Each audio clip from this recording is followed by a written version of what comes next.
Tucson Police Department is facing criticism for how long it's taking to investigate its own employees. News 4 Tucson investigators have learned at least 3 officers were placed on leave on your dime for several months. News 4 Tucson Sam Salzwedel finds out why.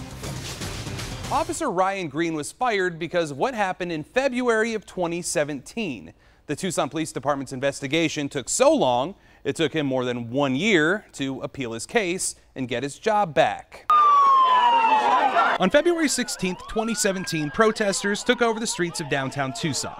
Officer Ryan Green was disciplined for his actions that day. Why? Because he wasn't carrying his handgun, which is a violation of department orders. According to public documents the News 4 Tucson investigators obtained, the department also believed he did not handle evidence properly and was untruthful. He was put on imposed leave with pay. Man, it's rough. It's not like, you might think, and I was guilty of it too, You get put on imposed leave and everyone thinks, oh, this is, great, that person's on a vacation or whatever. They're getting paid to sit at home and do nothing, but it's completely opposite, honestly. You paid him to sit at home for months. The department then made the decision to fire him. Green appealed to the City of Tucson's independent Civil Service Commission. It's hard knowing that, just they took away your career, like in a split second with what I know is, no evidence. He found a new job outside of law enforcement and waited for his hearing, which was more than 14 months after the protest. They really don't have a good excuse as to why it took so long. They could have been done.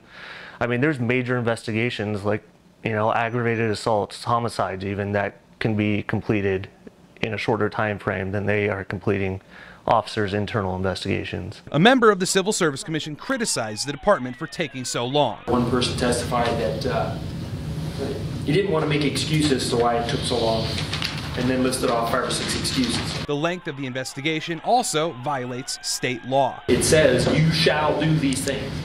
They weren't done. That's a failure on the department.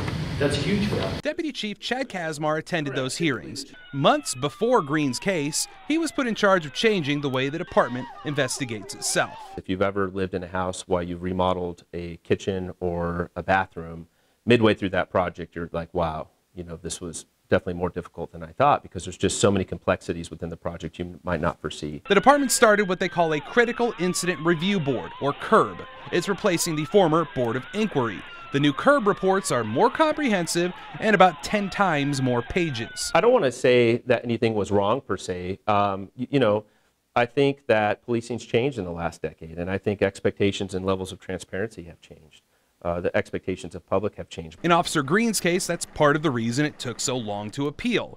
Investigators also had to review hours of body-worn camera video. It's sloppy, it's unprofessional, it's not just the way to do things. It's not the way to treat a human being who's sitting on the edge of his seat wondering if he's going to have a job next week. Yeah, I would disagree with sloppy, and I would disagree with unprofessional. I think the statute's very clear and it talks about good faith. The commission did unanimously vote to publicly state the city acted in good faith. In no way did I or our Chief Magnus intend to put additional pressure on our folks. Kazmar says that pressure does affect department morale. It absolutely impacts them, and I think that obviously weighs upon our shoulders on finding in the chief's office, on finding a more timely resolution to these types of reviews, because it does provide a level of increased stress on officers. He's confident the system will reach those resolutions more quickly in the future. We're working hard. Our goal is to get 100% caught up, and 6 months has been my original goal with this process that I told the chief I'm committed to, and I think we can reach. Officer Green got his badge back and back pay from his termination.